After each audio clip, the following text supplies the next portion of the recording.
এ বাংলাদেশে কি আবার সেই ফ্যাসিস্টের শাসন চলবে?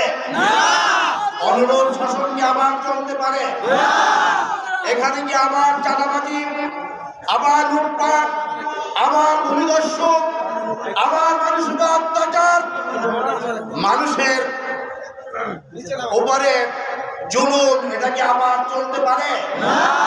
আমরা 16-17 বছর পর্যন্ত বাংলাদেশের মানুষ, শুধু আমরাই নয়, বাংলাদেশের কোন সচেতন মানুষ, দেশপ্রেমিক কোন লোক বুক খুলিয়ে মন খুলে কথা বলতে পারেনি। কথা তো বলতে পারেনি। যারা তাদের বিবেকের তাগিদে কথা বলতে বাধ্য হয়েছে, তাদেরকে ফাঁসির কাস্টে ঝুলানো হয়েছে, তাদেরকে আয়না ধরে নেওয়া হয়েছে, তাদেরকে খুন করা হয়েছে, তাদেরকে ভিটা বাড়ি ছাড়া করা হয়েছে। সম্মানিত মেহেন্দিওয়ান ভাষা,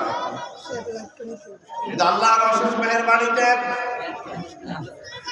এদেশের ছাত্র জনতা সকল দেশপ্রেমিক সংগঠনে ঐক্যবদ্ধ প্রচেষ্টার মাধ্যমে 1500 শহীদ এবং 30 শতাধিক বন্ধু আহত ভাই বোনদের জীবনের বিনিময় বাংলাদেশ মুক্ত হয়েছে। তাহলে আমাদের এই 5 দফা দাবি অন্তর্বর্তীকালীন সরকারকে মেনে নিয়ে আগামী ফেব্রুয়ারি মাসের মধ্যে নির্বাচনের দাবি আমরা করছি। শহীদদের যদি আমরা প্রতি শ্রদ্ধা রাখি, বন্ধুদের প্রতি যদি শ্রদ্ধা রাখি, তাহলে আমাদেরকে জুলাই সনদের আইনি মর্যাদা দিতে হবে এবং জুলাই সনদে আইনি মর্যাদা দিয়ে ওই জুলাই সনদের আলোকে এই নির্বাচন হতে হবে।